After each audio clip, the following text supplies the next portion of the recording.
ጸሎት ክንገብር ኢና እሞ ብድሕሪኡ ናብቲ ሎሚ ዝተመደበ ትምህርትና ክንሓልፍ ኢና እግዚአብሔር ይመስገን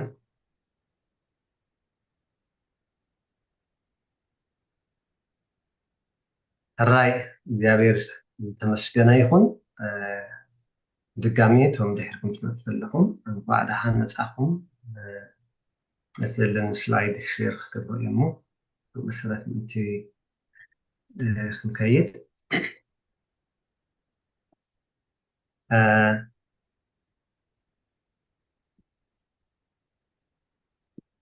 ኣብዚ ሓለፈ ክልተ ናይ ትምህርቲ ግዜያት ኣብዚ ሓለፈ ሰሙን ምናልባት ሸጊርና ነርና ቅዲ ዘበረ ክልተ ሰሙናት ክልተ ዓርቢ ንመዝሙር ኣገልግሎት ዝምልከት መፅሓፍ ቅዱሳዊ ሓሳብ ወይ መበገሲ ወሲድና ርኢና ነርና ናብ ድሕሪት ሃይ ክንመለስን ኢና ካብኡ ንቅፃል ምናልባት ኣብ ዝሓለፈ እታ ናይ መወዳእታ ዝነበረና መደብ ብዛዕባ እቲ ሓፈሻዊ ዕላማ ናይ መዝሙር ዳሕሲስና ነርና ሓፈሻዊ ዕላማ ናይ መዝሙር እንታይ ከም ዝመስል ርኢና ነርና ስለዚ በአጠቃላሊ ኣብ ሰለስተ ሓሳባት ብምጥቅላል መዝሙር ንኣምልኾ የገልግል ንኣምላኽ ምውዳስን ኣብ ምምላኽን ንጥቀመሉ መዝሙር ንትምህርቲ ወይ ድማ ንትምህርቲ ንምስክርነት ንምህናፅ ንጥቀመሉ ስነ መለኮታዊ ዝኾነ ወይ ኣምላኻዊ ሓቅታት ወይ መፅሓፍ ቅዱሳዊ ሓሳባት ወይ መትከላት ሰባት ብዝርድኦም መገዲ ወይ ክሕዝዎ ብዝኽእልሉ መገዲ ወይ ብዜማ ከነመሓላልፍ ንኽእል ማለት እዩ ካብ ህፃናት ጀሚርካ ዋላ ንዓበይቲ ብካልእ መዳይ ድማ ምትብባዕ ንምህናፅ እምነት ንምድልዳል ንምትብባዕ ንጥቀመሉ ነግልገለሉ ማለት እዩ ብሓፈሻዊ ክንገልፆም ከለና ኣብ ዳሓራይ ክንመፅኦ ንኽእል ብዛዕባ ትሕዝቶን ዕላማን ዓይነትን መዛሙር ክንሪኢ ከለና ምናልባት እቲ ሓፈሻዊ ዕላማ ከመይ ኢሉ ክሰፍሕ ከም ዝኽእል ክንሪኦ ወይ ከመይ ኢሉ ክዝርዘር ከም ዝኽእል ክንሪኦ ንኽእል ማለት እዩ ስለዚ እቲ ዝዓበየ ዕላማ ግን ንእግዚአብሔር ክብሪ ንምሃብ ንምምላኽ ንጥቀመሉ ምክንያቱ ናይ ሰብ ቃላት ወይ ቃላት ንእግዚአብሔር ንክገልፆ እኹል ስለ ዘይኮነ ዜማ ዝያዳ ብተመስጦን ብምስትንታንን ልቢ ንላዕሊ ክብ ብምባልን ንእግዚአብሔር ክቐርብ ይኽእል እዩ ብዜማ ኣቢሉ ክቐርብ ይኽእል እዩ ኣብ መዝሙር ኣእምሮ መንፈስና ስምዒትና ብምሉ ይዋሳእ ስለ ዝኾነ ከምቲ ሃዋርያ ቅዱስ ጳውሎስ በኣእምሮ እዝምር ብመንፈስ ድማ እዝምር ከም ዝበለ ማለት እዩ ስለዚ ናብኡ ከይተመለስና ንመዘኻኸሪ ዝኣክል እታ ኣብ ኤፌሶን ተገሊፃ ዘላ ጥቕሲ ክንሪኣ እሞ ብድሕሪኡ ናብዚ ሎሚ ዝመደብክዎ ናይ መዝሙር እንታይ ትሕዝቶ ክህልዎ ይኽእል ወይ ብዛዕባ ትሕዝቶ መዝሙር ኣተኲርና ኣብኡ ክንዛረብ ኢና መዝሙር ሓደ ካብቲ እንግልገለሉ መንፈሳዊ መሳርሒ ከም ዝኾነ ተገሊፁልና ወይ ተነጊሩና ኣሎ ኣብ ኤፌሶን ምዕራፍ 5:17 ክሳብ 20 ንምዝኻር ዝኣክል ምናልባት ብክልቲኡ ትርጉሙን ንምንፅፃር ዝኣክል ኣብ ከምዚ ጌራ ኣቕሪበየ ኣለኹ ምእንቲ እዚ እቲ ፍቓድ ጎይታ እንታይ ምዃኑ ኣስተውዕሉ እምበር ዓያሻ ኣይትኾኑ ብመንፈስ ቅዱስ ደኣ ተመልኡ እምበር ናብ ዕብዳን ስለ ዘብፅሕ ብወይኒ ኣይትስከሩ ብመዝሙርን ብቕኒን ብመንፈሳዊ ዜማን ንሓድሕድኩም ተዘራርቡ ንጎይታ ብልብኹም እናዜምኩም እናዘመርኩምን ከዓ እግዚአብሔር ኣቦና ስለ ኩሉ ነገር ብስም ጎይታና ኢየሱስ ክርስቶስ كل ساعة مسكن سلازي مزمور بمنفسي زمر بلبي دما ካብ ልቢ ብዝኾነ ምንቃት ይዝየም ስለዚ ብልብና ከምኡ ጌርና ክንቃንኢ ብመንፈስ ቅዱስ ድማ ክንምላእ ብልብና ድማ ናብ ቅድሚኡ ክነቅርቦ በእምሮ እውን ማለት ብምስትውዓል ብምርዳእ እውን ኣብ ቅድሚኡ ክንቀርብ ከም ዝግባአና የርእየና ማለት እዩ እዚ ፍቃድ ኣምላኽ ንኣምላኽ ባህ ዘብል ናይ ምስጋና ወይ ናይ መዝሙር መንፈሳዊ መስዋዕቲ ኢልና ክነቅርቦ ንኽእል ማለት እዩ ስለዚ እዚ መሳርሒና እዩ ናይ ክርስቲያን ናይ መዘምራን ሓደ ኣገዳሲ መሳርሒ እዩ ማለት እዩ ምናልባት ሎማዓንቲ ቅድመቲ ድሓር እንሪኦ ሓሳብ ብዛዕባ ትሕዝቶ መዝሙር እንሪኦ ሓሳብ ሓድሽ መዝሙር ዝብል ቃል ብተደጋጋሚ ኣብ መዝሙረ ዳዊት ይኹን ኣብ ካልእ ክፍሊ መፅሓፍ ቅዱስ ዋላ እውን ኣብ ራእይ ዮሃንስ ብተደጋጋሚ ተጠቂሱ ንረኽቦ ንእግዚኣብሔር ሓድሽ መዝሙር ክንዝምረሉ ከም ዝግባአና ተነጊሩና ኣሎ ኣብ መዝሙረ ዳዊት ምዕራፍ 96 ሓደ ንእግዚኣብሔር ማይክሮፎንኩም ሚዩት ክትገብሩ ኣፀቡቅ ንእግዚኣብሔር ሓድሽ መዝሙር ዘምሩ ኩልኺ ምድሪ ንእግዚኣብሔር ዘምር እግዚአብሔር ዘምሩ ንስሙ ባርኹ ኣብ መዓልት ካብ መዓልቲ ንመዓልቲ ምድሓን ኣበስሩ ሓድሽ መዝሙር ንእግዚኣብሔር ክንዝምር ከም ዝግባአና ዘረዳእና ብዙሕ መፅሓፍ ቅዱሳዊ ሓሳባት ኣሎ ሓድሽ መዝሙር እግዚአብሔር ብግብሩ ሓድሽ እዩ ነቲ ቀደም ዝነበረ ሓድሽ ዝገብር ሓድሽ ዝፈጥር ሓድሽ ተኣምራት ዝገብር ሓድሽ ነገር ዘርኢ ኣምላኽ ስለ ዝኾነ ሓድሽ መዝሙር ክንዝምረሉ ይንገረን ስለዚ እግዚአብሔር ብናይ ቀደም መዝሙር ጥራይ ዝግልገል ኣምላኽ እዩ بحدش مزمور دم كمي كل جزء تنقرب يلينا مالتي لذي مزمران أتوم زتعلموا أتوم قال زلهم أتوم زتجبر لهم نبدي أبير بحدش مزمور خجل جلو يجبرهم مالتي كان حسابات ونالو عم مزمور داوود 98 حدا እግዚአብሔር ተአምራት ገይሩ የማነይቱን ተቀድስ ቅጽሙን ሲዕሮም እየምሞ ሓድሽ መዝሙር ዘምሩ ስለዚህ እግዚአብሔር ሓድሽ ነገር ገይሩ ሓድሽ ነገር ስለዝገበረ ሓድሽ መዝሙር ከዓ ይግበኦ ዘምሩሉ ደረሱሉ ጻሕፉሉ ስለዚህ ድማ አቦታትና ሙሴ እውን እንተኾነ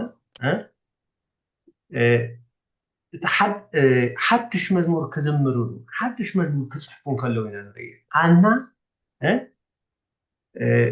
ምናልባት ሓድሽ መዝሙር ክንብል ከለና ኩሉ ግዜ ሓድሽ ክኸውን ኣለዎ ማለት ኣይኮነን ሓድሽ ግብረ መልሲ ዝተሓደሰ ሓሳብ ዝተሓደሰ ሓሳብ ኣብ ቅድሚ እግዚአብሔር ምቕራብ እውን ክኸውን ይኽእል ስለዚ ንክልቲኡ ከነካትት ንኽእል ኢና ስለዚ ግብረ መልሲ እዩ ናይ ሓድሽ ተግባር እግዚአብሔር ሓድሽ ዝኾነ ግብረ መልሲ ክኸውን ይኽእል ፍሬሽ ወይ ድማ ኦሪጂናል ማለት እዩ ስለዚ ብከምኡ ክንርድኦ ንኽእል ሓድሽ መዝሙር ክንደርስ ከነዚህን ከዓ ትፅቢት ይግበረና ማለት እዩ ኣብዚ እግረ መገዳይ ክጠቕሶ ዝደሊ እንታይ እዩ ዘመርቲ ወይ መዘምራን ናይ ሙዚቃ ወይ ናይ ዜማ መሳርሒ ክእለት ዘለዎ እውን እንተኾነ ዘለዎም እንተኮይኖም ብፍላይ ሓድሽ ነገር ንምፍጣር የኽእሎም እቲ ዘለዎም ክእለት ማለት እዩ ከምቲ ኣብ ካልኣይ ዜና ምዕራፍ 5 ዝረኣናዮ እቶም መዘምራን ዝተዓለሙ ከም ዝነበሩ ዝረኣና ወይ ድማ ስኪልድ ከም ዝነበሩ ዝረኣና ተፈላለየ መሳርሒ ሙዚቃታት ንክፃወቱ ስኪልድ ከም ዝነበሩ استعلموا خمس نبروا وتم زمرتي استعلموا خمس خون زرعنا مزمران لما مس እግዚአብሔር ብዘለዎም ናይ እግዚአብሔር ስራሕ ብምዝንታው ካብ እግዚአብሔር ብዝረአይዎ ሰናይ ዝኾነ ተግባራት ተአምራት ወይ ብቃሉ ብምስትንካሮም እግዚአብሔር ሓድሽ ነገር ከቅርቡ ክዝምሩ ይኽእሉ እዮም ስለዚ ምውሃድ ናይቲ ሓድሽ ዜማን ወይ በመሳሪሕ ዜማ ዝተሰነየ ሓድሽ ዜማን እቲ ሓድሽ ትሕዝቶን ወይ ድማ ብዝተሓደሰ ሓሳብ እቲ ሓድሽ ዝኾነ ተግባራት ናይ እግዚአብሔር ንዝምረሉ ማለት እዩ ስለዚ እግዚአብሔር ተኣምራት ገይሩ ስለዝኾነ የማነቱ ትቅዱስ ቅልፁም ስዕሮም እዮም እሞ ሓድሽ መዝሙር ዘምሩ ኣብ መዝሙር 149 ሓደ ከዓ ከምኡ ሃሌሉያ ንእግዚአብሔር ሓድሽ መዝሙር ምስጋናኡ ከዓ ኣብ ማሕበር ቅዱሳን ዘምሩ ሓድሽ መዝሙር ክዝመር እንከሎ ምክንያት ኣለዎ ማለት ትንቢት ኢሳያስ ምዕራፍ 42 10 ድማ ኣቱም ኣብ ባሕሪ ትወርዱን ኣብኡ ዘሎ ዘበለ ኩሉን ኣትን ደሴታትን ኣብአን እትነብሩን እግዚአብሔር ሓድሽ መዝሙርን ምስጋናኡን ካብ ወሰን ምድሪ ዘምሩ ይብል ኣብ መዝሙር ዳዊት ምዕራፍ 33 ድማ ኣብ 1-3 ኣቱም ጻድቃን ብእግዚአብሔር እልል በሉ ኣቱም ጻድቃን ብእግዚአብሔር እልል በሉ ንቑኑዓት ምስጋና ይግብኦም እዩ ንእግዚአብሔር በመሰንቆ ኣመስግንዎ 10 ኣውታር ብዘለዎ በገና ዘምሩ ሓድሽ መዝሙር ዘምሩ ብእልልታ ኣጸቢቕኩም ቃንዩ ይብል ስለዚ ንእግዚአብሔር ቃንዩ ይብሉ ስለዝግብኦ ኣመስግኑ ስለዚ ብዜማ ጥራይ ብትሕዝቶ ብዛዕባ ትሕዝቶ ጥራይ ኣይኮነን 10 ኣውታር ብዘለዎ በገና በቲ ናይ ዜማ መሳርሒ እውን ነቲ ቃል ነቲ ዜማ ዝዕጅብ መሳርሒ ጌርኩም ዘምርሉ ብእልልታ ኣጸቢቕኩም ቃንዩ ንሓንሳ ነዘን ጥቅስታት እዚአን ብካልእ ቋንቋታት ኣቢልና ክንሪአን ብጣዕሚ ፅቡቅ እዩ play skillfully ይብሎ በእንግሊዝኛ ብእልልታ ኣጸቢቕኩም ቃንዩ ነቲ መሳርሒ ሙዚቃ skillfully ብክእለት ተፃውትሉ ቃንዩ ገይሩ ኢሉ እዩ ዝገልፆ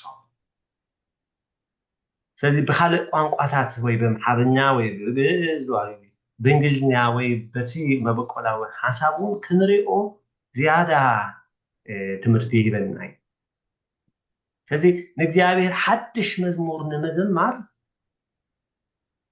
ክንድረኽን ክንቅሰብን የድልየና ማለት እዩ ከምዚኦም ዝኣመሰሉ ዘመርተ ግን ብናይ እግዚአብሔር ሓድሽ ነገር ናይ እግዚአብሔር ዘስተማቕሩ ዘስተንክሩ ኣነ መዘመራን እፈልጥ ብገለ ናይ ቃል እግዚአብሔር ሓሳብ ኣሰላሲሎም ብዝተማሃርዎ ነገር ሓድሽ መዝሙር ሒዞም ዝመፁ ብኡ ድማ ነቲ መዝሙር ምስ ዜማኡ ንመዘምራን ከላልዩ ከላምዱ ንህዝቢ ድማ ብከምኡ ከቅርቡ ኣፀቢቐ ይዝክሮ እየ ወኣምላኽ ሓድሽ መዝሙር ዝምረልካ 10 ኣውታር ብዘውታሩ በገና እውድሰካ ኣለኹ ኢሉ ብዙሕ ዝተፈላለየ መዛሙራት ንርኢና ማለት እዩ ምናልባት ሓፀር ኣቢለ ስለምንታይ ኢና ሓድሽ መዝሙር ነዝምር ንዝብል ኣብ መዝሙር 40 ሓደ ኣንፈት ይህበና ከም ተቀዲመ ዝበልክዎ እውን ግብረ መልሲ ነቲ እግዚአብሔር ዝገበረ ግብረ መልሲ እዩ እንታይ ኢሉ ንእግዚአብሔር ተኣንኪሰ ተፀበኽዎ ንሱ እውን ናባይ ደኒኑ ዓውያተይ ሰምዐ ካብ ጉድጓድ ጥፍኣት ከዓ ካብቲ ረግረግ ፀብሪ ኣውፃኒ ኣእጋረይ ኣብ ከውሒ ኣቕድሙ ንስግምተይ የፅንዖ ሓድሽ መዝሙር ምስጋና ንኣምላኽና ኣብ ኣፈይ ኣንበረ ብዙሓት ዝሪኦም ክፈርሁ ናብ እግዚአብሔር እውን ክውከል እዩ ስለዚ ሓድሽ መዝሙር ግብረ መልሲ ናይቲ እግዚአብሔር ዝገበሮ ነገር ናይቲ ተፀብዩ ተዓጊሱን እግዚአብሔር ብምፅባዩ እግዚአብሔር ድማ ነትፅቢቱ መልሲ ከም ዝሃበ ኣውያቱ ከም ዝሰምዐ ከም ዘድሓኖ ንስጉምቲ ከም ዘፅንዖ ከምስክርን ከሎ ንርኢ እምበኣር ሓድሽ ነቲ እግዚአብሔር ዝገበረ ሓድሽ ነገር ሓድሽ መዝሙር ይግብኦ እዩ ብዘገርም መገዲ ድማ ሓድሽ መዝሙር ምስጋና ንኣምላኽና ኣብ ኣፈይ ኣንበረ ይብል እግዚአብሔር ገለ ኣሕዋት ገለ መዘምራን መዝሙር እግዚአብሔር ሂቡኒ ክብሉ ከለው ከምኡ ዓይነት ውህበት ከምዚ ዓይነት ምውሃብ ክኸውን ይኽእል ማለት እዩ ሓድሽ መዝሙር እግዚአብሔር ኣብ ኣፍና ክነብር ይኽእል እግዚአብሔር መዝሙር ብለይቲ ከም ዝህብ ኣብ ካልእ መጽሓፍ ቅዱስ ተጠቒሱልና ኣሎ እና ሓንሳእ ለይቲ ሓደ መዝሙር እንዳዘመርና ቅድሚ ሕጂ ሰሚዕናዮ ዘይንፈልጥ መዝሙር እንዳዜምካ ናይ ምትሳእ ተኽእሎ ኣሎ ከምኡ ዓይነት ተመክሮ ኣለኒ ኣነ ንገዛእሲ ብከምኡ ዝክር እቲ ዜማ እናሓንሳእ ነገሊኡ ዜማ ክዝክሮ ዝጋደለሉ እዋን ኣሎ ገሊኡ ግን ምስ ዜማኡ ዝትንሳኣሉ እዋን ኣሎ ስለዚ እግዚአብሔር መዝሙር ብለይቲ ክህብ ይኽእል እዩ እግዚአብሔር መዝሙር ክህብ ይኽእል እዩ ስለዚ ንእግዚአብሔር ብሕልፍ ፀጋ ዘመስግን ብናይ ቀደም መዝሙር ጥራይ ዘይኮነሽ ብሓድሽን ዘይነፅፍ ፀጋን ዝመልኣና ኣብ ፀፅባሕ ዝርአና ምንጋፍን ዝድነቕ በዚ ዝተደረኸ ንዑ ዝምጥን ሓድሽ መዝሙር ዝምል ማለት ከምኡ ገይረ ክድምድሞ ክእል ማለት እዩ ስለምንታይ ሓድሽ መዝሙር እንተደኣየልና ከምታ ኣብ ራእይ ዮሃንስ እቶም ኣብ ኣምልኾ እግዚአብሔር ዝቐርቡ ሓድሽ መዝሙር ዝዘመሩ ናይቲ ሰማያዊ መዝሙር ኣብነት ወይ ጣዕሚ ናይቲ ሰማያዊ መዝሙር ወይ ኣብነት እዩ ማለት እዩ ከምታ ቀዲምና ዝበልናዮ እዚ ክገልፆ ፀናሕኳ ኣብ ራእይ ዮሃንስ 15 ካብ 3 ክሳብ 4 ኣታ ኩሉ ትኽእል እግዚአብሔር ኣምላኽ ግብርኻ ዓብይን ግሩምን እዩ ኣታ ንጉስ ኣህዛብ መገድኻ ፅድቅን ሓቅን እዩ ንስኻ በይንኻ ኢኻ ቅዱስ እሞ እግዚአብሔር ዘይፈርሃካን ንስምካ ዘይኽብርን ከ ምን ኣሎ እቲ ቁኑዕ ፍርድኻ ተግሂዱ እዩ እሞ ስለዚ ኩሎም ኣህዛብ ክመፅኡ ኣብ ቅድሚኻ እውን ክሰግዱ እዮም እናበሉ መዝሙር ሙሴ እቲ ባርያ ኣምላኽን መዝሙር እቲ ገንሸልን ዘመሩ ይብለና ከምዚ እንዳበሉ ሓድሽ መዝሙር ዘመሩ ይብለና ኣብ ካልእ ክፍሊ ድማ ኣብ ራእይ ዮሃንስ ስለዚ ንእግዚአብሔር ስለቲ ዝግብኦ ስለቲ ዝገበሮ ስለቲ ዘርኣየና ስለቲ ዝገበረልና ሓድሽ መዝሙር ክንዝምር ንኽእል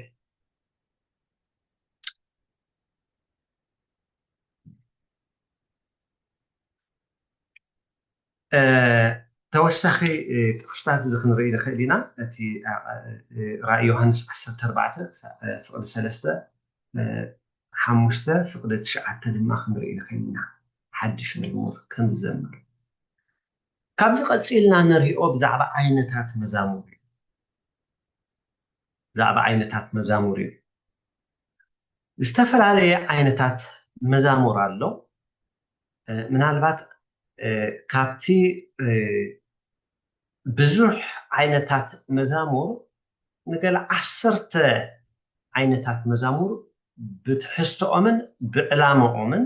መዲበ ወይ ካቴጎራይዝ ገይረ ኣምፅዮም ኣለኹ እቶም ሕጂ ዝጠቕሶም ወይ ዝገልፆም ዓይነት መዛሙራት ግን ንሳቶም ጥራይ ከም ዘይኮኑ ብዙሕ ዝተፈላለየ ዓይነት ትሕዝቶ ወይ ድማ ዓይነታት መዛሙር ከም ዘለው ክንርዳእ ንኽእል ስለዚ ምናልባት ብክልቲኡ መገዲ ንግለፆም ብትሕዝቶኦምን ብዕላምኦምን ትሕዝቶኦምን እንታይ ንምግባር ዝዓለሙ ከም ዝኾኑን ብክልተ መዳይ ክንሪኦም ንፅበ ትሕዝቶኦም እንታይ ይብሉ እንታይ ዓይነት ትሕዝቶ ኣለዎም እቶም መዛሙራት እንታይ ዕላማ ዝገበረ ወይ ንምንታይ ዕላማ ኸ ተፃሒፎም ውፅኢት ናይ ምዝማሮም ከ እንታይ ይኸውን ንምንታይ ዝዓለሙ እዮም በዚ መዲብና ክንሪኦም ምናልባት ዘድልየኩም እንተደኣ ኮይኑ ኖት እንዳሓዝኩም ክትከዱ ፅቡቅ ኮይኑ ይስማዓኒ ገለ እዮ ገዛ ትወስድዎ እውን ክህሉ ስለ ዝኽእል ማለት እዩ ንምልምማድ ወይ ንመዘከሪ ዝኸውን ነገር ክትሕዙ ምእንቲ ካብ ዓይነታት መዝሙር ምናልባት እቲ ቀዳማይ ክንጠቅሶ ንኽእል መዝሙር ውዳሴ እዚ መዝሙር እዚ ወይ እግዚኣብሔር ምውዳስ ዝትሕዝትኡ መዝሙር ውዳሴ ትሕዝቱ ዘለዎ መዝሙር ንባህርያት ኣምላኽ ማለት ንሓይሉ ግርማኡ ቅድስናኡን ክብሩን ወዘተ ዝገልፅ መዛሙር እዩ ንባህርያት ኣምላኽ ወይ attributes of God ማለት ንሓይሉ ንግርማኡ ንቅድስንኡ ንክብሩ ንኩሉ ከዓልነቱ ንኩሉ ፈላቅነቱ ኣብ ኩሉ ዝርከብ ምኳኑ ንፅድቁ ንስልጣኑ ኮታስ ንናይ እግዚኣብሔር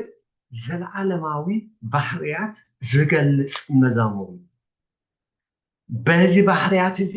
መመሳሰልቲ ከም ዘይብሉ ዘዘንቱ ዘውስእ ትሕዝቶ ዘለዎ መዛሙር ክኸውን ከሎ እቲ ዕላማ ናይዚ መዝሙር ድማ ንእግዚኣብሔር ንዕቤትን ንምዕባይን ልዕል ንምባልን ንክብርን እንገልፀሉ ንክብሪ ኣምላኽ እንገልፀሉ እዩ ማለት እዩ እዚ ከምዚ ዓይነት መዝሙር ኣብ ቅድሚ እግዚኣብሔር ብስግደት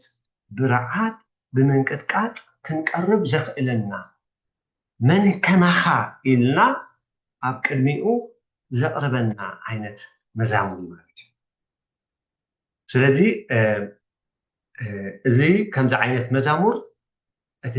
መሰረታውን ዝዓበየን ዕላማ ናይ መዝሙር በዘቢልና ክንገልፅ ንኽእል ማለት እዩ ንሕና ንውዳሴ ከም መላእኽቲ ንውዳሴ ክብሩ ዝተፀዋዕና ሰባት ኢና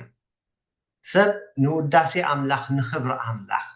እዩ ተፀዊዑ ንዑ ንምምስጋንን ንምኽባርን እዩ ተፀዊዑ ስለዚ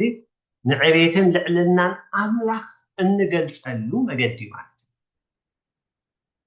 ኣብ መዝሙረ ዳዊት 145 ኦ ኣምላኸይ ንጉሰይ ልዑል ከም ዝኾንካ ክእውጀ ዘለዓለም ከመስግንካ ልዑል ከም ዝኾንካ ክእውጀ ክነግር ዘለዓለም ከመስግንካ ማለት እዩ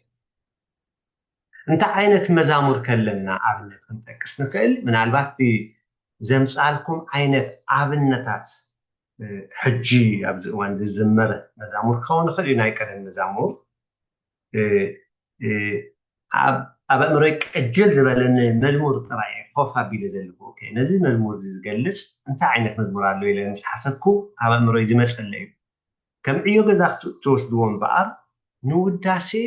ናይ ውዳሴ መዛሙራት ዘይዝዘከርኩሞ ክትፅሕፉ ፅቡቅ ኢለ ይሓስብ ናይ ውዳሴ ኢልኩም ትገልፅዎ ዓይነት መዛሙር እንታይ ከም ዝኾነ ብመሰረት ትሕዝትኡ ክትገልፅዎ ክትፅሕፍዎ እተባብዓኩም ስለዚ ክንደይ ዓብይ ኢኻ ትብል መዝሙር ኣላ ንዓ ተዘኪራትኒ ከምኡ ዝኣመሰለ ንዕቤት እግዚኣብሔር ንስልጣን ንሓይልን ንክብርን ንቅድስናን እግዚኣብሔር ዝገልፅ መዛሙራት ተረኣሃልዩ ናይ ውዳሴ መዝሙር እዩ ማለት እዩ ብዙሕ ዝተፈላለየ ትሕዝቶ ዘለዎ ናይ ውዳሴ ትሕዝቶ ዘለዎ መዛሙር ኣብ መፅሓፍ ቅዱስና ከም ዘለዎ ድማ ንርኢ ኢና ምስ ካልእ ዓይነት ትሕዝቶ ምስ ምስጋና ተኣሳሲሩ ክንረኽቦ ንኽእል ኢና መዝሙር ሃና ኣሎ መዝሙር ሙሴ ኣሎ መዝሙር ሚርያም ኣሎ መዝሙር ብዙሓት ቅዱሳን መዝሙር ዳዊት ኣሎ ብዙሓት ናይ ኣምላኽ ሰባት ዝዘመርዎ ናይ ውዳሴ መዝሙር ኣሎ መዝሙር ቅድስት ድንግል ማርያም ኣሎ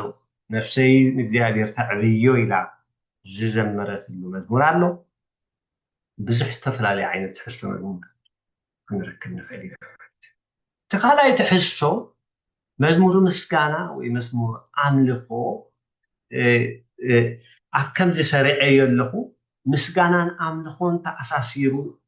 ዝቐርብ ትሕዝቶ ገይረ እየ ኣቕሪበዮ ዘለኹ ከም ዝጠዓመና ክንገብሮ ንኽእል ኢና እዚ ትሕዝቶ ናይዚ ምስጋና ወይ ናይ ምስጋና መዝሙር ናይ ኣምልኾ መዝሙር ንኣምላኽ ዘለካ ዓሚቕ ኣኽብሮትን ፍቕርን ዝገልጽ እዩ ንኣምላኽ ዘለካ ዓሚቕ ኣኽብሮትን ፍቕርን ዝገልጽ እዩ ኣድናቆትን ዝገልጽ እዩ እዚ ዕላማ ናይዚ ዓይነት መዝሙር ድማ ንእግዚአብሔር ብፍርሃትን ብኣኽብሮትን ናብ ቅድሚኡ ንምቕራብ ዘኽእል እዩ ማለት እዩ ስለዚ መዘምራን ከምዚ ዓይነት ትሕዝቶ ዘለዎ መዝሙር ሒዞም ክመፁ ከለዉ ንህዝቢ ኣምላኽ ብፍርሃትን ብምንቅጥቃጥን ብኣኽብሮትን ናብ ቅድሚኡ ክመፁ ዝድርኽ ትሕዝቶ ከም ዘለዎ ሓሲቦም እዮም ዘቕርብዎ ማለት እዩ መዝሙር ዳዊት 95:6 ንዑ ፍግም ኢልና ንስገደሉ ኣብ ቅድሚ እግዚኣብሔር ኣምላኽና ነንበርክኽ ይብል ስለዚ ንእግዚአብሔር ተኽብሮ ተድንቆ ባህርያቱ ዘይምርመር እትብል መዝሙር ኣላትና ካልእ ድማ በእላፋት ቅዱሳን ተኸቢብካ ኢልና ንዝምሮ መዝሙር ኣሎ ስለዚ ንእግዚአብሔር ምስጋና ወይ ኣምልኾ ተቕርብ ማለት እዩ እዚ ናይ ምስጋና መዝሙር ክንደርስ ከለና ወይ ክነንፅን ከለና ንህዝቢ ኣምላኽ ብምስጋና ተደሪኹ ንእግዚአብሔር ብኣኽብሮት ብፍቕሪ ብዓሚቕ ፍቕሪ ፍቕሪ ኣምላኽ ተደሪኹ ኣብ ቅድሚኡ ክቐርብ ዝገብሮ ክኸውን ይኽእል እዩ ማለት እዩ ስለዚ ናይ ፍቕሪ ምላሽ ክኸውን ይኽእል እዩ ናይ ኣኽብሮት ምላሽ ክኸውን ይኽእል ማለት እዩ ናይቲ ንስራሕ ኣምላኽ ዝገልጽ ማለት እዩ እቲ ካልእ ኣብ ሳልሳይ ኣቕሪበዮ ዘለኹ መዝሙር ንስሓ ናይ ንስሓ መዝሙር ብሓፈሻ ንስሓ ኑዛዜ ክንብሎ ንኽእል ኢና ናይ ንስሓ መዝሙር ኣብ ገለ ሰርክልስ ሎሚ ንስሓ ናይ ንስሓ መዝሙር ዝበሃል ነገር ኣይዝመርን ወይ ኣይግባእን ዝብል ኣባህላታት ይስማዕ እዩ ኣብ መፅሓፍ ቅዱስና ግን ወይ መፅሓፍ ቅዱሳዊ ሓሳብ ከም ዝኾነ ግን ክንርኢ ንኽእል መዝሙር ንስሓ ንቃላት ብዜማ ኣቢልካ ኣብ ቅድሚ እግዚኣብሔር ጣዕሳኻን ሓዘንካን ምምላስካን እትገልፀሉ መገዲ ማለት እዩ ስለዚ ትሕዝቶ ናይዚ ናይ ንስሓ መዝሙር እዚ ንሓጢኣትካ ተኣሚንካ ኣብ ቅድሚ እግዚኣብሔር ምሕረትን ይቕሬታን እትሓተሉ ከምኡ ዓይነት ትሕዝቶ ዘለዎ ለውጠኒ ኣንፅሓኒ ይቕረበለኒ ምሕረት ግበረለ ኢልካ ኣብ ቅድሚ እግዚኣብሔር ብፀሎት ተሰኒኻ እተቕርቦ ናይ ፀሎት መዝሙር እዩ ማለት እዩ እቲ ዕላማ ድማ ንልቢ ናብ ንስሓን ትሕትናን ናብ ምሕዳስን ናብ ምንፅሕን ንምምራሕ ኣብ ቅድሚ እግዚኣብሔር ሰብ ሓጢኣቱ ተኣሚኑ ብንስሓን ብትሕትናን ንክቐርብ ንምድራኽ እዩ ማለት እዩ እቲ ዕላማ ስለዚ መዘምራን ናይ ንስሓ መዝሙር ክዝምሩ ከለዉ ካብ ተመክሮኦም ክኸውን ይኽእል እዩ ወይ ድማ ንህዝቢ ኣምላኽ ናብ ቅድሚ እግዚኣብሔር በዚ ናይ ንስሓ ልቢ ንክቐርቡ ዝድርኽ ምእንቲ ክኸውን እዩ ኣብነት ድማ ከምቲ ኩላትና ንፈልጦ ኣብ መዝሙር ዳዊት ምዕራፍ 51 ንረክብ ወኣምላኽ ከም ሳህልኻ መሓረኒ ከምቲ ዓብዪ ርሕራሕኻ ኣበሳይ ደምስስ ኢሉ ኣብ ቅድሚ እግዚኣብሔር ፈፈው ዝበለሉ ኣብነታዊ ናይ ንስሓ መዝሙር ኣብኡ ንረክብ ማለት እዩ ፅሩይ ልቢ ፍጠረለይ ፅኑዕ መንፈስካ ኣብ ውሽጢ ይሓድስ ካብ ኣበሳይ ኣፅርየኒ ኢሉ ዳዊት ዝዘመረ መዝሙር ንርኢ ኣብ ከመይ ዓይነት ውድቀት ኮይኑ ነቲ መዝሙር ከም ዝዘምሮ ነቲ ትሕዝቶ ነቲ ኮንቴክስት ክንሪኦ ንኽእል ማለት እዩ ለውጠኒ ካብ ውሽጠይ ትብል መዝሙር ኣላ ካልእ ትፈልጥዎ ብዙሕ ናይ ንስሓ መዛሙር ክህሉ ይኽእል እዩ ስለዚ ንናይ ንስሓ እዋን ንናይ ምምዛዜ እዋን ዝኸውን መዝሙር ከዓ ኣሎ ማለት እዩ ብውልቂ ጥራይ ዘይኮነስ ከም ህዝቢ እውን ንሕና በዲልና ኢና ኢልካ ቅድሚ እግዚኣብሔር ንምቕራብ ስለ ህዝብኻ ንስሓ ንምንሳሕ ስለ ህዝብኻ ብኑዛዜ ኣብ ቅድሚ ኣምላኽ ንምቕራብ ዘኽእል መዝሙር እውን ክድረስ ይከኣል እዩ ማለት እዩ ኣነን ህዝበይን በዲልናካ ኢና ትብል መዝሙር ኣላ ናይ ኦቶቤ መዘምራን ዝዘምረት በዲልናካ ኢና ንህዝብኻ ሒዝካ ንህዝብኻ ተሰኪምካ ኣብ ቅድሚ እግዚኣብሔር ብንስሓ ትቐርበሉ መዝሙር ክትደርስ ትኽእል ኢኻ ማለት እዩ ስለዚ ትሕዝቶኡን ዕላማኡን ከምዚ ይመስል እቲ ካልእ ምስጋና ብዘንፅየ ኣለኹ ናይቲ ዝተገብረልካ ስለቲ ተገብረልካ እተቕርቦ ምስጋና ወይ ድማ ወሬታ ምምላስ ዝትሕዝትኡ መዝሙር ናይ ምስጋና ወይ ናይ ወሬታ ምምላስ መዝሙር ከምዚ ዓይነት ትሕዝቶ ዘለዎ መዝሙር ድማ ኣሎ ማለት እዩ ስለዚ እዚ ናይቲ እግዚኣብሔር ዝገበረልና ምድሓን ክኸውን ይኽእል እዩ ናይቲ ዝሃበልና በረኸት ክኸውን ይኽእል እዩ ናይቲ እግዚኣብሔር ዝመለሰልና ፀሎት ክኸውን ይኽእል እዩ ነዚ ዝገልፅ ናይ ምስጋና መዝሙር ክትደርስ ትኽእል ማለት እዩ ንእግዚኣብሔር ዝኸውን ውሬታ ምምላስ ማለት እዩ ንእግዚኣብሔር ውሬታ ክንመልስ ይግባአና እዩ ከምዘይተገብረሉ ስቕ ክትብል ኣይግባእን እዩ ዝተገብረሉ ኩሉ ክዛረብ ክዝምር ኣለዎ ሕጉስ ዘሎ ይዘምር ዝተሓጎሰሉ ምክንያት ኣሎ እግዚአብሔር ገለ ነገር ስለ ዝገበረሉ ስለዚ ክዝምር እንከሎ ንእግዚአብሔር ይዝምር ዝተሓጎሰ ዝሕጎሶ ምክንያት እንዳገለጸ ይዝምር ሃና ከምኡ ጌራ መስኪና ውላት ስለ ዝሃባ እግዚአብሔር ድምፂ ጸሎታ ስለ ዝሰምዐ መዝሙር ምስጋና ዘሚራ ንዕብ ብዛዕባ ኣቤቱ ተዛሪባ ብድሕሪኡ ንእግዚኣብሔር ኣመስኪና ቅድስት ድንግል ማርያም ከምኡ ኣብ ልዕሊኣ ዝኾነ ንእግዚኣብሔር ኣዕብያቶ ኣመስኪናቶ ከምኡውን ብዙሓት ቅዱሳን ከምኡ ጌሮም ናይ ምስጋና መስዋዕቲ ኣቅሪቦም ስለዚ ትትሕስቡ ንበረኸት ወይ ንምድሓን ኣምላኽ እግዚአብሔር ስለ ዝገበረልካ ምድሓን እግዚአብሔር ብናይ ነፍስኻ ምድሓን ጥራይ ዘይኮነስ ካብ ብዙሕ ኩነታት ብዛዕባ ምውፃእ እውን ክኸውን ይኽእል እግዚአብሔር ኣድሕንኒ ኣናግፈኒ ካብዚ ሓደጋ ካብዚ ሓጢኣት ካብዚ ጥፍኣት ኣድሕንኒ ንውላደይ ንኻልኦት ከምኡ ስለቲ እግዚአብሔር ዝገበረሎም ኢልካ ስለ ካልኦት እውን ተመስግን ኢኻ ስለቲ እግዚአብሔር እቲ ንጸሎተይ ዘይነዓቐ ኣምላኸይሲ ይመስገነለይ ይባረኽለይ ኢልና ንዝምር ኢና ስለዚ ውሬታ መምላስ ማለት መዝሙረ ዳዊት ምዕራፍ 100 ከም ዝብል ንረክብ ኢና ኣብ ደጌታት ቤት መቅደሱ ብምስጋና ኣብ ኣጽዱ ብውዳሴ እተው ኣመስግንዎ ስሙ ከዓ ባርኩ ኮንቴክስት ኣለዎ እዚ ትሕዝቶ ኣለዎ ከምኡ ኢሉ ክዝምር ይከኣል ስለዚ መዘምራን ነዚ ዓይነት መዝሙር እዚ ንህዝቢ ኣምላኽ ናብ ምስጋና ምእንቲ ብምስጋና ኣብ ቅድሚ እግዚአብሔር ንኽቐርቡ ናይ ምስጋና መንፈስ ወይ ድማ ልቢ ንምዕባይ ዝደረኸ ዝዕላምኡ ትሕዝቶ ዘለዎ መዝሙር ክዝምሩ ይኽእሉ ስለዚ ኣብ ተፈላለዩ ኩነታት ኣብ ተፈላለዩ እዋናት ዝኸውን መዝሙር ክህሉ ይግባእ ማለት እዩ መዝሙር ነቲ እዋንቲ የገልግል ነቲ ቃልቲ ነቲ ግብርቲ ይገልጽ የገልግል ማለት እዩ መወዳእታ ንእግዚአብሔር ዝኸውን ምስጋና ክብርን ንኸውን ማለት እዩ ካልእ መዝሙር ድጓዓ ወይ ድማ መዝሙር ምረት መዝሙር ምስቁርቋር ክንብሎ ንኽእል ኢና ምናልባት ቃልቲ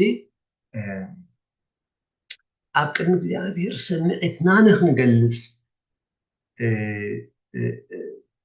ብምስቁልቋል ክንገልጽ ፍቅድ ኣምላኽ እዩ ምረትና ኣብ ቅድሚ እግዚኣብሔር ክንገልጽ ፍቅድ ኣምላኽ እዩ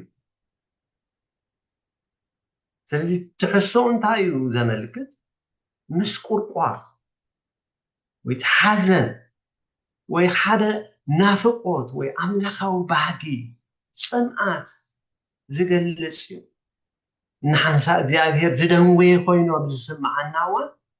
ከምኡ ጌርና ኣብ ቅድሚ እግዚኣብሔር ስምዒትና ክንገልጽ ፍቅድ እዩ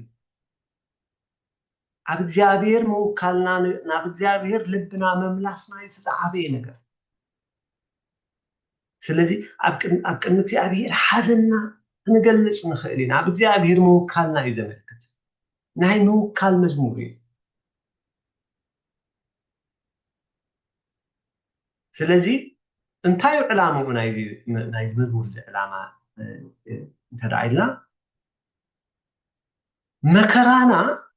ንምግላጽ ማለት እዩ ምረትና ንምግላጽ ማለት እዩ ንመከራና ድምፂ ንህቦ ኣብቲ ናይ እግዚኣብሔር ምፅንናዕ ኣብቲ ናይ እግዚኣብሔር ምብፃሕ ድማ ትፅቢት ብምግባር ረድኤት ካብ እግዚኣብሔር እትልምነሉ ማለት እዩ መዓሲኻ እተፅናንዓነ እንዳበልኩሲ ብናፍቆት ቃልካ ናብ እንታይ ሓመቓ ከምኡ ኢልካ ክትዝምር ትኽእል ኢኻ ምፅንናዕ ካብ እግዚኣብሔር ንምፅባይ እግዚኣብሔር ክበፅሓካ ራብ ናብ ዓይኒ ማያት ከም እትናፍቕ ኣነ ከዓ ኣምላኽ ንዓኻ እናፍቕ ኣለኹ ኢልካ ቅድሚ እግዚኣብሔር ክትቀርብ ትኽእል ኢኻ ንብሙሉእ ትሕዝቶ ናይቲ ምዕራፍ ክትርእይዎ ትኽእሉ ኢኹም ትሕዝትኡ ከምኡ እዩ ዝገልፅ ብዛዕባ ምፅባይ እዩ ብዛዕባ እግዚኣብሔር ንእግዚኣብሔር ብዛዕባ ምፅባይ እዩ ምርኮና ምለስ ዝብል መዝሙር ኣሎ ገለ ካብቲ ዕጅል ዝበለ ንዘከርኮ መዛሙር እያ ተጠቂሱ ዘለኹ ምሕረትካ ኣሚንና ናባኻ ንቐርብ ምሕረትካ ኣሚንና ትብል መዝሙር ኣላት ምርኮና ምለስ እግዚኣብሔር በፅሓና ኢልካ ኣብ እግዚኣብሔር ትዝምሮ መዝሙር ድማ ኣሎ ማለት እዩ ስለዚ ናይ ልጓዓ ወይ ናይ ምርት መዝሙር ኣሎ ማለት እዩ እዚ መዘምራን ንከምዚ ዓይነት ትሕዝቶ ዘለዎ ወይ ድማ ከምዚ ዓይነት ካቴጎሪ ዘለዎ መዝሙራት ኣለሌኻ ነቲ እዋኑ ዝኸውን መዝሙር ከም ዝህልወካ ምግባር ናይ መዘምራን ዕዮን ግደን ሓላፍነትን ይኸውን ማለት እዩ ካልእ መዝሙር ተስፋን እምነትን ዝብል ኣርእስቲ ሂበ ኣለኹ መዝሙር ተስፋን እምነትን ምናልባት ናይ ክልቲኡ ተኣሳሲሩ ስለ ዝኸይድ እዮ ሓደ ሰሚዐ ዘለኹ መዝሙር ተስፋን እምነትን ተስፋ ከም ንእግዚኣብሔር ትረስት ብዛዕባ ምግባር ንእግዚኣብሔር ኣብ እግዚኣብሔር ምእማን ኣብ እግዚኣብሔር ተስፋ ምግባር ምናልባት ተስፋ ትብል ቃል ኣብ ትግርኛና ሓንቲ እያ ኣብ ቋንቋ እንግሊዝ ግን ፕሮሚስን ሆፕን ተባሂሉ ክልቲኡ ብተስፋ እዩ ዝግለፅ ኣባና ስለዚ ተስፋ ዝብል ቃል መብፅዓ ክኸውን ይኽእል እዩ ናይ እግዚኣብሔር ተስፋታት ክንብል ከለና ናይ እግዚአብሔር መብፅዓታት ክገብረልና ቃል ዝኣተዎ በቲ ዘይጠዓስ ቃሉ በቲ ዘይዕፀፍ ቃሉ ዝሃበና መብፅዓ ማለት እዩ ተስፋ ከዓ ሆፕ ክኸውን ይኽእል እዩ ማለት እዩ ስለዚ መዝሙር ተስፋን እምነትን ንኩሉ ከጠቃልል ይኽእል እዩ ማለት እዩ ስለዚ እዚ ከምዚ ዓይነት ትሕሶ ዘለዎ መዝሙር ብዙሕ ዓይነት መዘሙራት ኣለና ኣብ ከምዚ ዓይነት ምድብ ክምደብ ዝኽእል መዛሙር ሓደ ናይዚ ተስፋን እምነትን መሰረት ናይ እግዚኣብሔር ህላውነት እዩ ናይ እግዚኣብሔር ህላውነት እዩ እግዚኣብሔር ህያው ስለ ዝኾነ ነቲ ዝኣተዎ ተስፋ ኣብ ምፍፃም እሙን ምዃኑ ዝነግር ወይ ዝእውጅ እዩ ማለት እዩ ስለዚ ነቲ ተስፋታት ኣምላኽ ትዛረበሉ ኣብ ቅድሚ እግዚኣብሔር ነቲ እግዚኣብሔር ዝሃቦ ተስፋ ብምዝራብ ብምእዋጅ ንእግዚኣብሔር ተዘክሮ ኣቱም ብተስፋ እተኣሰርኩም ንእግዚኣብሔር ኣዘክርዎ ዝብል ቃል ኣለ ኣዘክርዎ እግዚአብሔር ክንዛረበው ስለዚህ ርሳዕ አይኮነን እግዚአብሔር ክንዛረበው ይደሊ ምስ እግዚአብሔር ንዛረበሉ መገዲ እዩ ቃል ወሲድና ቃል ብምውሳድ ከምዚ ኢልካ እናኢኻ እሞ ከምዚ ግበረልና ኢልካ ንእግዚአብሔር ክትቀርብ ትኽእል ማለት እዩ ስለዚ ከምዚ ዓይነት ትሕዝቶ ዘለዎ መዝሙር ኮይኑ እቲ ዕላማ ድማ ኣመንቲ እምነቶም ንምሕያድ ንኽሕይል ኣብ እግዚአብሔር ዘለዎም እምንቶ ንኽዓቢ ሰላሞም ወይ ዕረፍቶም ድማ ኣብ ኣምላኽ ክኸውን ዝገብር እዩ ማለት እዩ ከምዚ ዓይነት ዕላማ ከምዚ ዓይነት ሓሳብ ኣሎ ናይ ተስፋ መዝሙር ብጣዕሚ ኣገዳሲ እዩ ተስፋ ብዝቆረፅካሉ በይንኻ ኮይንካ ብተሰማዓካ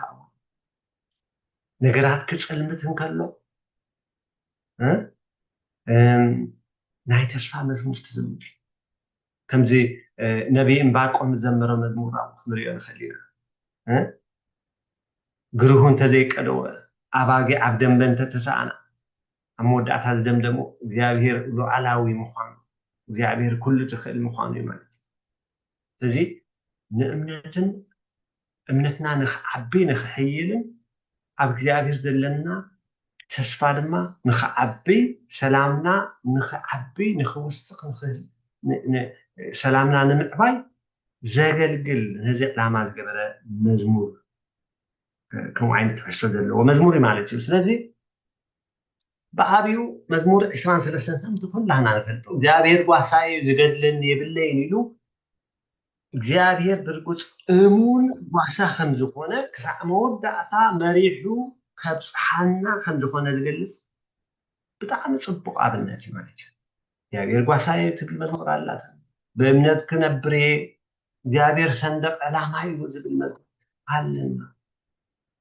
እዚ እግዚኣብሔር ብዛዕባ እሙንነቱ ብዛዕባ ተስፋታቱ እንዳሓሰብና እንዝምሮ መዝሙር ንዓና ድማ እምነትና ቅድሚ እግዚኣብሔር ዘለና እምነት ንኽዓቢ ሰላምና ንኽዓቢ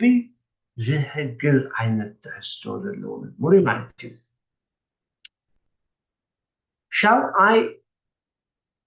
ናይ ምምሃርን ምስክርነትን መዝሙር ናይ ምምሃርን ወይ ዝምህር መዝሙር ብመዝሙር ኣቢሎም ብዙሓት ሰባት ንእግዚአብሔር ምስ እግዚኣብሔር ንምምልላስ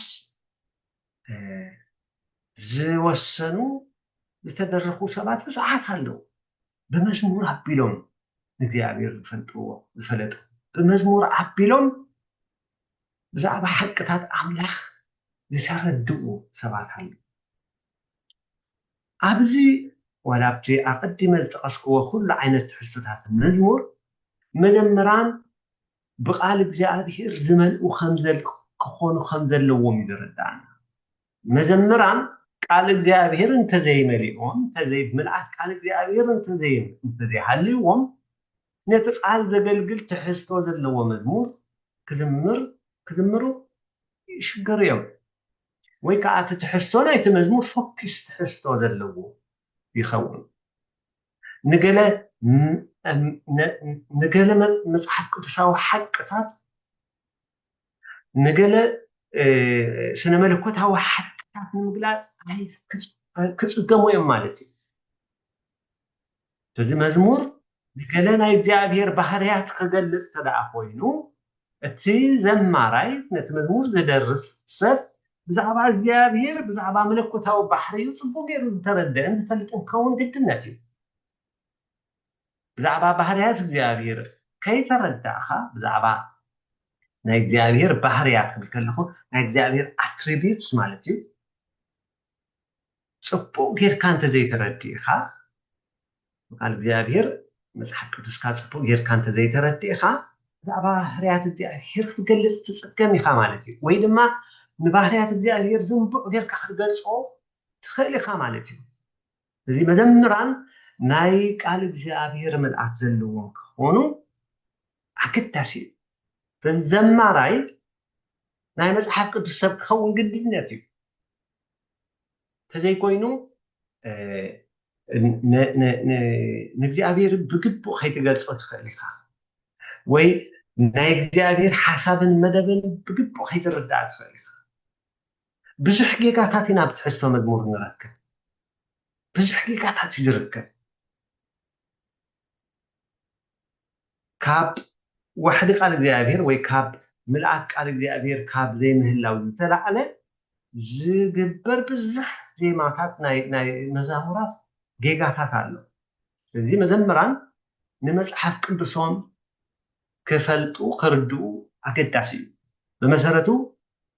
ዘማሪ ክትከውን መጽሐፍ ቅዱስ ሰብ ክትከውን የድልየካ ማለት እዩ በዚ ቃል እግዚአብሔር ነንብቦ ቃል እግዚአብሔር ንብልዓዩ ንሱ ህይወትና ስለዝኾነ ንሱ ህይወትና ስለዝኾነ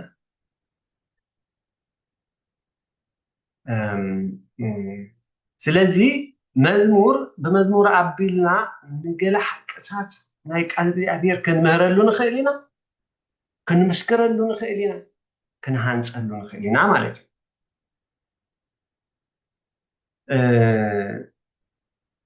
ሓደ ካብቲ ኣብነት ክንጠቅሶ ንኽእል ኣብ ኦሪት ዘዳግም 32 ፍቅዲ 2 ክንጠቅስ ንኽእል ኢና እዚ ናይ ሙሴ መዝሙር እዩ ትምህርተይ ከም ዝናብ ይኻፊ ዘረባይ ከዓ ከም ዛዕዛዕ ይወርድ ከም ጥሚቕ ኣብ ልዕሊ ለምለም ከም ብርቱዕ ዝናብ ኣብ ልዕሊ ሳዕሪ ይውረድ ኢሉ ብዛዕባ ዕቤት እግዚኣብሔር ክዛረብ እንከሎ ብዛዕባ ግብሪ እግዚኣብሔር ከውሪ እንከሎ ኢና ንርኢ ማለት እዩ ብጥበብ ብምስትውዓል ነቲ ትሕዝቶ ከቕርቦ እንከሎ ንርኢ ብዛዕባ እንሆ ገንሸል ኣምላኽ ትብል ተዘኪራት ብዛዕባ እቲ ገንሸል ኣምላኽ ከመይ ዝኣመሰለ ከም ዝኾነ ገንሸል ንክኸውን ከመይ ኢሉ እዩ ወይ ድማ ሓጢኣት ዓለም ዘርሕቕ ገንሸል ኣምላኽ ኮይኑ ኢልና ክንሓስብ ንኽእል ኢና ኣብቲ መዝሙር ትሕዝቶ ብዝርዝር ክንረኽቦ ንኽእል ኢና ብዛዕባ ናይ እግዚኣብሔር ናይ ክርስቶስ ናይ ምድሓን ስራሕ ክንዛረብ ንኽእል ኢና ክነውስእ ንኽእል ኢና ብዛዕባ ግብርታት ኣምላኽ ክነውሪ ንኽእል ኢና ብፍላይ ድማ ብዛዕባ ምናልባት ድሕሪና ክንመፅኦ ንኽእል ኢና ናይ ክርስቶስ ናይ ምድሓን ተግባር ወይ ድማ ግብረ ድሕነት እንታይ ከም ዝመስል ብመዝሙር ኣቢልና እውን ክንገልፆ ንኽእል ኢና ማለት እዩ እተን ናይ መወዳእታ ክልተ ሰለስተ ምድባት ናይ መዝሙር ክገልፅ ምክእሉ ኢና እቲ ካልእ ናይ ምድሓንን ንግስነትን መዝሙር ናይ ምድሓንን ንግስነትን መዝሙር እዚ እንታይ እዩ ብዛዕባ ናይ ኢየሱስ ከም መድሓንን ከም ንጉስን ከም ተበጃውን ዝገልፅ መዝሙር እዩ ንምንታይ እዩ ከምዚ ዓይነት መዝሙር ዘሎ ሓደ መጽሓፍ ቅዱስና ብዛዕባ ክርስቶስ እዩ ዝዛረብ መጽሓፍ ቅዱስና ሓደ ዛንታ እዩ ብሉይ ኪዳን ናብ ሓድሽ ኪዳን ናብቲ ናይ ሓድሽ ኪዳን ኢየሱስ ዘመልክት እዩ ብዛዕባ እቲ ቀደም ዝነበረ ዘሎ ዝመፅን ኢየሱስ እዩ ዝዛረብ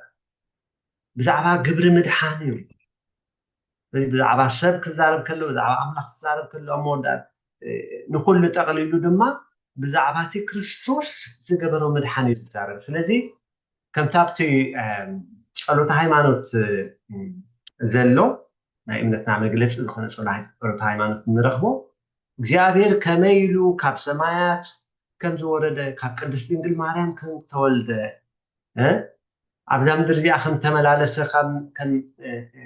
መስቀል ከም ተሰቕለ ከም ዝሞተ ከም ዝተቐብረ ከም ዝተንስአ ኣብ የማን ኣቦ ከም ዝተቐመጠ ናብ ሰማያት ከም ዝዓረገ ኣብ የማን ኣቦ ከም ዝተቐመጠ ዳግም ድማ ክፈርድ ክመፅእ ከም ዝኾነ ክነግስ ከም ዝኾነ መንግስቱ መወዳእታ ከም ዘይብሉ ብዛዕባ እዚ ዘይዘምርና ብዛዕባ እንታይ ክንድምር ንኽእል ዘሎና ናይ እዚ ከምዚ ዓይነት መዝሙር ትሕዝቶ ኣዝዩ ውሕድ እዩ እዚ መሰረተ እምነትና ኢላ ቤተ ክርስቲያን ወይ ድማ ኣቦታትና ኣቐሚጦምልና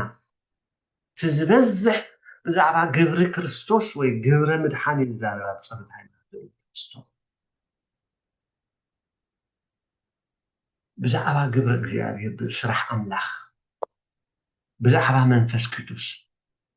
ኮታስ ከምዚ ዓይነት መዝሙር ኣሎ ብዛዕባ ግብሪ ምድሓን ብዛዕባ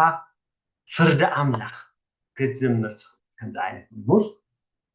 إذا لما بزعبا مدحانن نقسنتن وي عبيتن بسلطان بخبر ممصاءن زعبا ملاسن كريستوس نمأوايت ከምዚ ዓይነት ዕላማ ወይ ትሕዝቶ ዘለዎ መዝሙር ክኸውን እዩ መዝሙር ዳዊት ምዕራፍ 2 እቲ ንጉስ ከምዚ በለ እቲ እግዚኣብሔር ዝበለኒ ክእውጅ እግዚኣብሔር ንስኻ ወደይ ኢኻ ሎሚ ኣነ ሎሚ ወለድኩኻ ዝብል ትንቢታዊ ቃል ንረክብ ከም መዝሙር ድማ ተቐሚጡሎ ማለት እዩ መዛሙራት ኣለና ንምርኣዩ ደስ ዘብል መዝሙር ኣለና ይመፅእ ኣሎ ጎይታ ዝብል መዝሙር ኣለና ከምኡ ተፈላለየ ዓይነት ንምድሓንን ንምበጃውን ዝገልፅ ትሕዝቶታት ወይ ንግብሪ ምድሓን ክርስቶስ ዝገልፅ ትሕዝቶታት መዛሙር ኣለና ስለዚ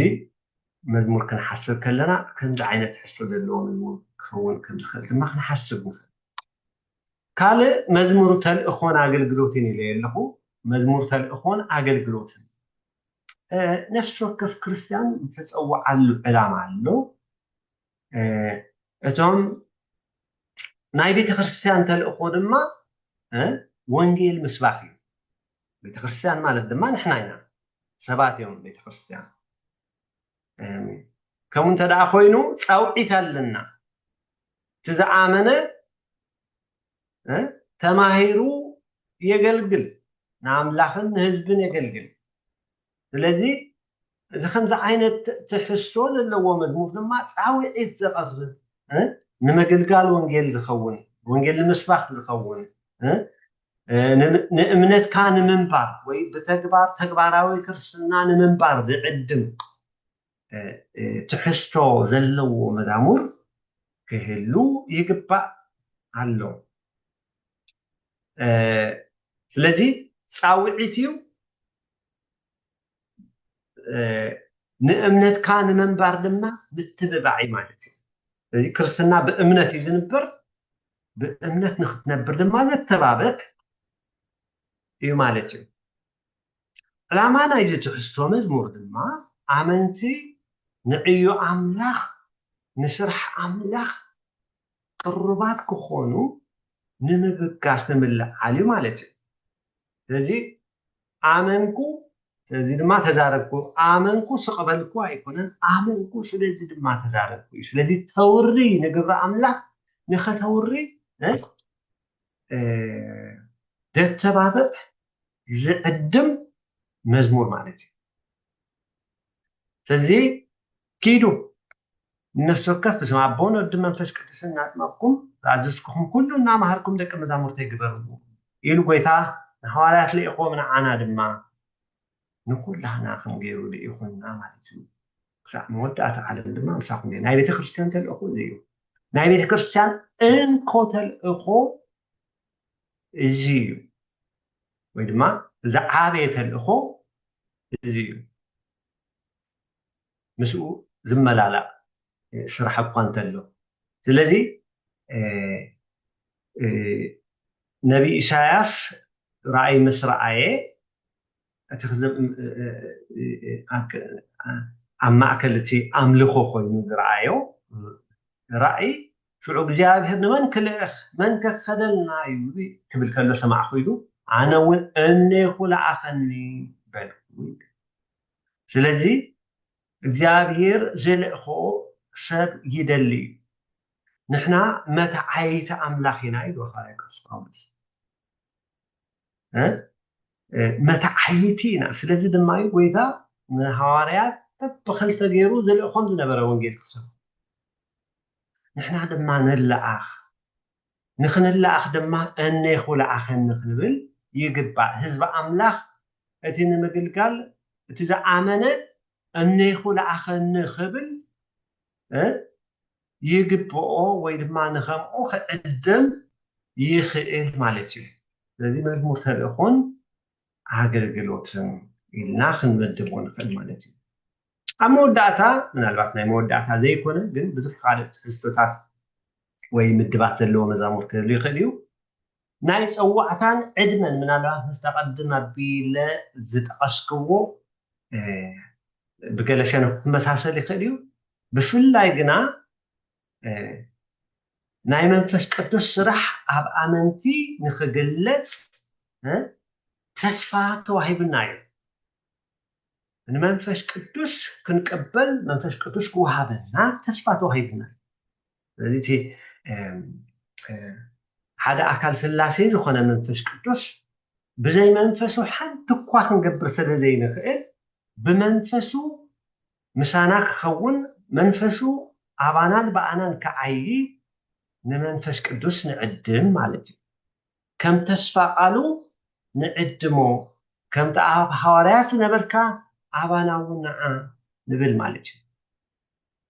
በቲ ካልእ ሸነኽ ድማ ሰባት ግብረ መልሲ ክህቡ ዝዕድም እዩ ማለት እዩ ዝምዕድ እዩ ማለት እዩ ተረቲዖም ድማ ግብረ መልሲ ንክህቡ ዝዕድም እዩ ማለት እዩ እዚ ናይ ፀዋዕታን ዕድመን ዝብል ሂበዮ ኣለኹ ስለዚ እቲ ዕላማ ብሓፈሻ ንኣምልኾ ክኸውን ይኽእል እዩ ወይ ንምርታዕ ክኸውን ይኽእል እዩ ማለት እዩ ሰባት ተረቲዖም ግብረ መልሲ ንክህቡ ዘተባብዕ ወይ ዝዕድም እዩ ማለት እዩ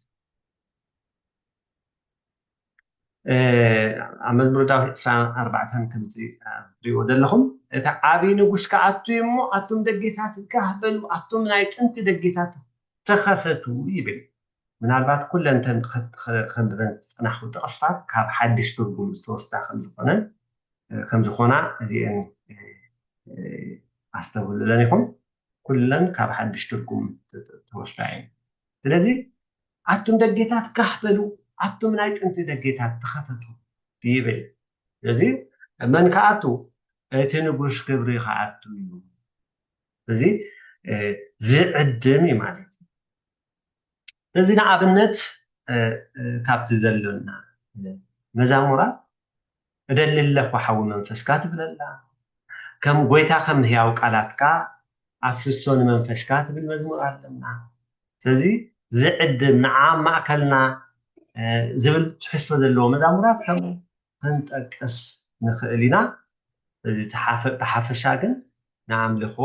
ወይ ንምርታዕ ወይ ሰባት ግብሪ መልሲ ንክህቡ ዝዕድም ትሕዝቶ ዘለዎ መዝሙር ክኸውን ይኽእል ካልእ ዝተፈላለየ እዝን ምናልባት ኣብ ዝወዲእ ኣለኹ ካልእ ዝተፈላለየ ትሕዝቶ ዘለዎ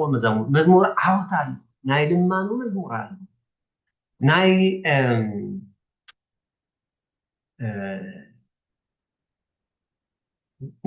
ናይ ምትብባዕ መዝሙር ኣሎ እታስ ብዙሕ ዝተፈላለየ ዓይነት መዛሙር ክህሉ ይኽእል እዩ ኣብ ዝተፈላለየ ካቴጎሪ ኣብዚ ክጠቕሶ ፀናሕኩ ምድባት ክንምድቦ ንኽእል ኢና በይኑ ርእሱ ዝከኣለ ምድባት ክህሉ ናይ ዓወት መዝሙር ኣሎ ብሓፈሻ ግን እቲ መዝሙርና እንታይ ንምባል እዮም መደምደምታ መዛሙርና ናይ ዕላማ ዘገልግል መዝሙር ኮይኑ ኢና ነቕርቦ ክንሓስብ ይግባአና ማለት እዩ እንታይ ዓይነት ዕላማ እንታይ ዓይነት ትሕዝቶ ናይ ዕላማ ዘገልግል እዩ ፈሊና ክነቕርቦ ብጣዕሚ ኣገዳሲ ማለት እዩ ሰባት ነቲ ትሕዝቶ መዝሙር ኣብ ኩነታቶም ነቲ መዝሙር እቲ ኣብ ኩነታቶም ኣብቲ ዘድልዮም ኩነታት ንክዝምሩ የኽእሎም ማለት እዩ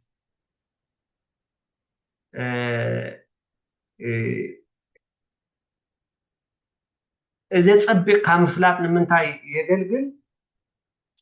ንናይ ሂወት ሰባት ወይ ንኩነተ ህላወ ናይ ሰባት ብግልፂ ወይ ብዝተኻእለ መጠን ዘንፀባርቕ ብኣቢሎም ሰባት ናብ ቅድሚ እግዚኣብሔር ንክቐርቡ የኽእሎም ማለት እዩ ኣብ መወዳእታ ብተወሳኺ ድማ እቲ ትሕዝቶ ካብ ዘለና ናይ እግዚኣብሔር ቃል መልኣክ ይብገስ ካብ ምርዳእና ይብገስ ካብቲ ዘለና ብዛዕባ እግዚኣብሔር ዘለና ሰፊሕ ሓሳብ ይብገስ ስለዚ ምልኣት ቃል እግዚኣብሔር ክህልወና ድማ ንመፅሓፍ ቅዱስ ንገዛእ ርእስና ኢልና ክነንብቦ ከም ዝግባአና ክነስምዖ ከም ዝግባአና ክንርድኦ ከም ዝግባአና እዚ ክንንግዕ የብልና ማለት እዩ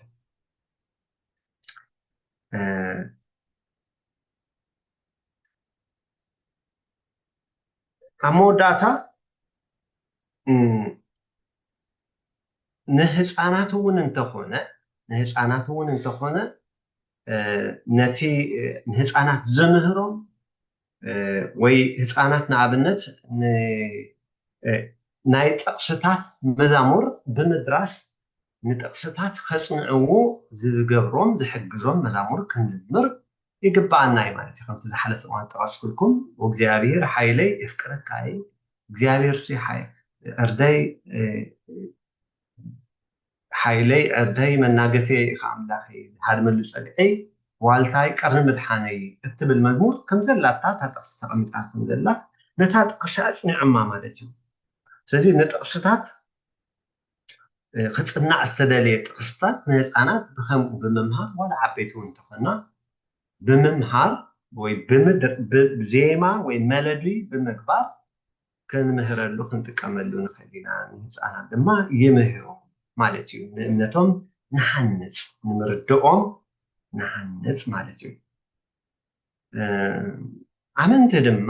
ኩላህና ድማ መዝሙር ንዓና ምስ እግዚኣብሔር ብዜማ ጉዕዞና እምነትና ኣብ ቅድሚ እግዚኣብሔር ክንቀርብ ይኽእለና ይሃንፀና። ሓጎስ መዝሙር ክኸውን ይኽእል እዩ፣ ናይ ሓዘን ክኸውን ይኽእል እዩ፣ ንእውጀሉ ብዛዕባ ግብሪ ኣምላኽነት ዘንትወሉ ናይ ምስትንታን ክኸውን ይኽእል እዩ፣ ብምስትንታን ክንዘምሮ ንኽእል ክኸውን ይኽእል እዩ። ኮታስ ናይ እግዚኣብሔር ህላወ ወይ ድማ ነቲ መንፈሳዊ ኩነትና ዝገልፅ መልሲ ክኸውን ይኽእል እዩ ኣብ ቅድሚ እግዚኣብሔር። ስለዚ ብጥንቃቐ ክንመርፅን ክንሓርይን ክንደርስን ንዑ ዝሰማማዕ ዜማን ህርመትን ኣሰኒና ድማ ክንቅርቦ ይግባአና። በዚ ድማ ናይ መግቡ ኣገልግሎትና ክዓቢ ይኽእል። ንህዝቢ ኣምላኽ ድማ ንበረኸት ንእግዚአብሔር ድማ ንክብሪ ክኸውን ይኽእል እዩ። እግዚአብሔር ይባርኽኩም። ኣብ ዝቕፅል እዋን ምናልባት ከም ፍቓድ ኣምላኽ ተፈቒድዎ ብሂወት ህሊና ንዜማ ብዝምልከት ወይ ድማ ዜማ ምስ ሙዚቃ መሳርሒ ወይ መሳርሕታት ዜማ ተኣሳሲርና ክንዛረበሉ ንኽእል ኢና። ምናልባት ክሳዕ ሕጂ ዝኾነ ይኹን ሕቶ ኣይቀረበን ኢለና ኣሎ እንተዳሃልይኩም ሰድሩ ይኽእሉ ኢኹም። ንሎሚ ግን ኣብዚ ኣኽለና እግዚኣብሔር ይባርኽኩም። ደሎ